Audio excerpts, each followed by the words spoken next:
Israel की एक बरस से जारी वहशियाना जारहियत के बाद अब से कुछ देर पहले ईरान की जानिब से इसराइल पर मिसाइल दागे गए हैं। ईरान ने फाइनली इसराइल के ऊपर अटैक कर दिया, जिसकी बात की जा रही थी कि इसराइल के ऊपर ईरान हमला करेगा। मुबारक हो मुसलमानों, मुबारक हो आपको। ईरान ने बिलाखिर इसराइल पर हमला कर दिया है और ऐसा ताबड़तोड़ हमला किया है, ऐसा कमाल का हमला किया है कि आप लोगों के दिल खुश हो जाएंगे। ईरान का मौक़िफ़ ये है कि ये बदला लिया गया है इस्माइल हनिया और हसन नसरुल्लाह को कत्ल किए जाने पर। ईरान ने 100 से ज्यादा डेंजरस मिसाइल को इसराइल पर दाग दिया। इसराइल में सायरन बजाए जा रहे हैं।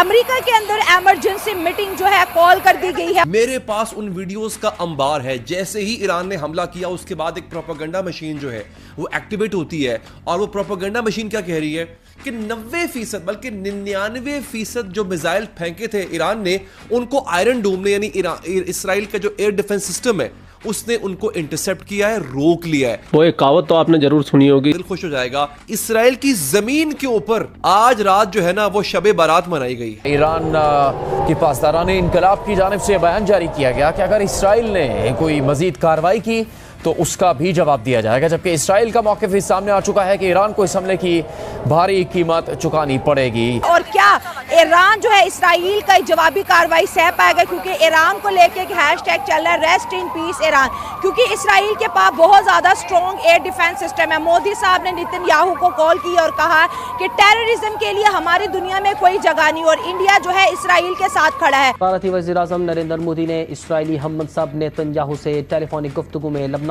पर हालिया कार्रवाइयों पर मुबारकबाद पेश करते हुए कहा कि हमारी दुनिया में दहशतगर्दी की कोई जगह नहीं। मुस्लिम वर्ल्ड इस वक्त बहुत ज्यादा परेशान है, क्योंकि इसराइल, लिबनान, गजा और अब जो है ईरान की जानिब तेजी से बढ़ता हुआ दिखाई दे रहा है। ये रेड लाइनें अबूर करता जा रहा था। गजा रेड लाइन थी, इस्माइल हनिया रेड लाइन थी और अब शहीद हसन नसरुल्लाह सबसे बड़ी रेड लाइन थी।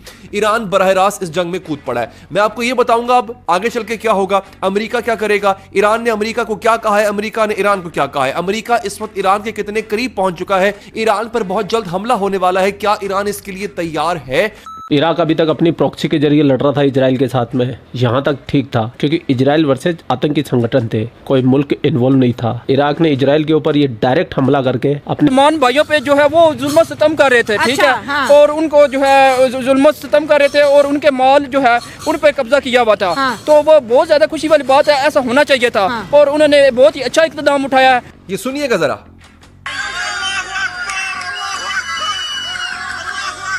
क्या दिल खुश कर दिया। तो भैया मैं तो इराक के बारे में सिर्फ एक ही चीज बोलना चाहूंगा, ठाकुर तो गयो। ये कोई अच्छी बात नहीं है। अच्छा। क्योंकि लेकिन ईरान जो अपने डिफेंस में ये कर रहा है, एक लिहाज से देखा जाए तो ये पूरी दुनिया के लिए जो है ना एक वो बड़ी खबर है। अच्छा, बड़ी खबर से मुराद ये है कि इसके असरात जो है वो पूरी दुनिया पे मुरतब हो सकते हैं। बहुत अच्छा किया, मैं तो बड़ा खुश हूँ। अच्छा, अच्छी बात है, करना चाहिए। और ईरान के पास कैपेसिटी भी है, कैपेबिलिटी भी है, क्योंकि ईरान को अगर हम स्टडी करें, उसको देखें तो ईरान बेसिकली फाइट करता है प्रॉक्सीज के थ्रू। अच्छा। और हिज़्बुल्लाह जो है वो ईरान की एक प्रॉक्सी है, ठीक है। तो और वो प्रॉक्सी इसीलिए है क्योंकि डायरेक्ट वो वॉर कर नहीं सकता, क्योंकि उसको पता है कि यूएन से प्रेशर आ जाएगा, यूएस से प्रेशर आ जाएगा, वेस्ट से प्रेशर आ जाएगा, तो प्रॉक्सीज के थ्रू लड़ता है। और बड़ी अच्छी बात है, मुझे खुशी है, बिल्कुल उन्होंने ठीक किया, इट वाज जस्टिफाइड। इसराइल के पास है वो डिफेंस बहुत ज़्यादा अच्छा है, एयर डोम है, आयरन डोम है, उसके लिए हमारे पास जो है ईरान के पास वो इतनी डिफेंस नहीं है, ठीक इस है। वजह से हमें जो ईरान है उसको चाहिए था कि पहले वो अपने लिए डिफेंस अच्छा कराता, उसके बाद जो है वो उसके बाद फिर वो अटैक करता। बेसिकली तो वही है, डिफेंस होना लाजमी चाहिए। मतलब ईरान खतरे में आ गया, वो रेस्ट इन पीस टैग चल रहे हैं ईरान के लिए। बेसिकली तो वो उनके लिए रेस्ट इन पीस एक जज्बा है मुसलमानों के लिए, जो है तो टेक्नोलॉजी जज्बे से अब बड़ी हो गई है ना। इसराइल के पास टेक्नोलॉजी है, ईरान 600 भी फेंकता तो भी इसराइल ज्यादा 5% नुकसान हो जाएगा, इसराइल को 10% हो जाएगा। लेकिन अब इसराइल ईरान के ऊपर जो हमला करेगा, ईरान को अब कौन बचाएगा? बिल्कुल ये बात है, क्योंकि हमारे पास ईरान के पास डिफेंस बहुत सारा कम है और जो है उसको नुकसान बहुत ज़्यादा हो सकता है। इराक के लिए तो इजराइल ही बहुत है, लेकिन अब अमेरिका का फुल सपोर्ट मिलेगा। अगर इराक इसमें डायरेक्ट कूदेगा तो हम बेशक इजराइल का साथ देंगे और इजराइल के कंधे से कंधा मिला के लड़ेंगे। अब अमेरिका भी डायरेक्ट शामिल हो जाएगा, अभी तक तो सिर्फ बैक सपोर्ट था, अब सामने से मारेंगे। और ये भी खबर आ रही है यूनाइटेड किंगडम भी इस लड़ाई में शामिल हो जाएगा, तो इराक को 3 तरफ से मारा जाएगा। जिस तरह जापान पे हमला हुआ था हिरोशिमा और नागासाकी पे, उसके असरात आज तक मौजूद हैं। वहाँ पे लोग अपाहज पैदा हो रहे हैं, लंगड़े पैदा हो रहे हैं।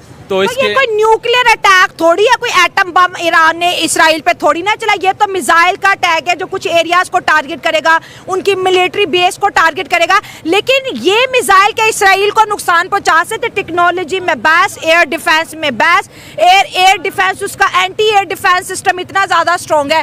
तो आपको नहीं लगता कि ईरान ने जल्दबाजी कर दी नसरुल्लाह का बदला लेने में? देखें, जो इसराइल है वो इस वक्त पूरी दुनिया से मैं समझता हूँ आगे जा रहा है। वो इस वक्त AI में भी हमसे बहुत आगे है। अगर आप अमेरिका से भी आगे देखें तो इसराइल उससे बहुत आगे जा रहा है। इसराइल के साइंटिस्ट इस वक्त टॉप पे हैं, जो कि उनका एयर डिफेंस जो है उसको पूरी तरह से इतना उन्होंने ताकतवर बना दिया है कि पूरी दुनिया उनका मुकाबला नहीं कर सकती है। सही हो गया। और इसराइल का अगर हम देखें तो वो साइकोलॉजी के लिहाज से भी हमसे बहुत आगे जा रहे हैं, जिसकी वजह से किसी भी मैदान में वो हमसे जो है ना वो बाजी लेके जा रहे हैं। एजेंसियां बड़ी स्ट्रॉन्ग है, मुसाद घर में घुस के मारती है और पता भी नहीं चलता। बहुत स्ट्रॉन्ग एजेंसियां। मैं समझता हूँ कि वाकई ईरान ने जल्दबाजी की है, लेकिन अगर हम एक वे में देखें तो ईरान ने अपने डिफेंस में ये सब कुछ किया है। मैं अप्रिशिएट करता हूँ ईरान को कि उन्होंने इसराइल पर जो है वो एक बम बार यानी मिसाइल मारे। आपने कहा कि मुझे ईरान ने हमला किया, बड़ी खुशी हो रही है। इसराइल जो है मुस्लिम कंट्रीज फ़लस्तीन के, लिबनान के ऊपर जो है अटैक्स कर रहा है। अब ईरान पे जो हमला इसराइल करेगा उसमें आप मदद के लिए जाओगे? अब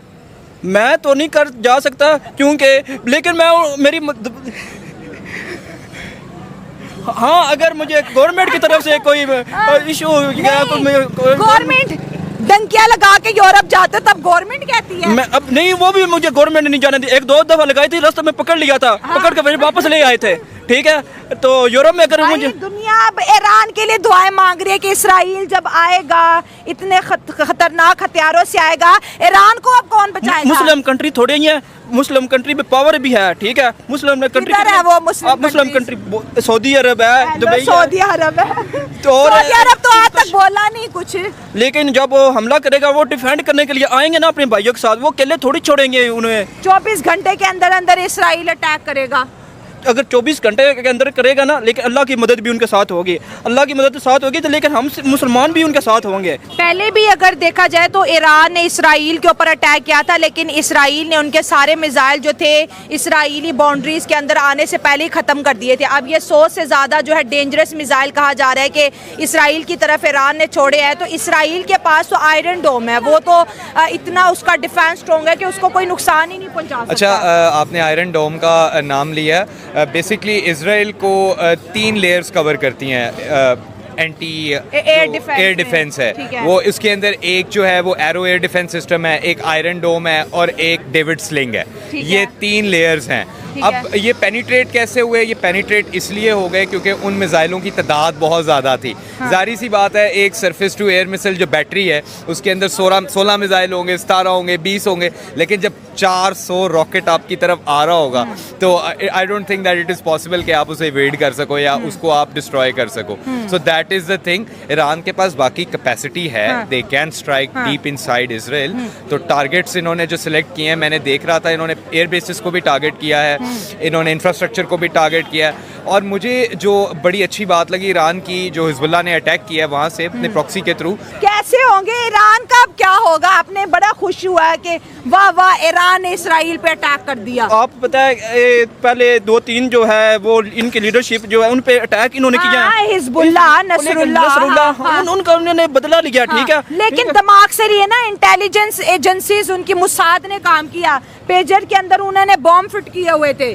लेकिन जो ईरान इनके पास अगर डिफेंड है तभी तो उन्होंने इतना इक़्तिदाम उठा लिया ना। अगर इनके पास डिफेंड करने वाला सिस्टम ना होता तो वो कभी भी इस तरह बाई चांस वो जो है इतने मजाल वो ना दागते। उनके पास है ईरान ने गुस्से में गलती कर दी बहुत बड़ी। नहीं गुस्से में नहीं की, उन्होंने सारा जो है एक स्केच बनाया हुआ है। अगर वो हम पे हमला करेंगे हम क्या सीन करेंगे, हम कैसे डिफेंड करेंगे, वो ऑलरेडी उनको जो है वो बना चुके हैं। ठीक है, उनके माइंड में भी है और ऑब्वियसली उनके साथ बहुत से कंट्री भी हैं। के मिसाइल इसराइल का कुछ नहीं बिगाड़ सकते। इसराइल के पास आयरन डोम है।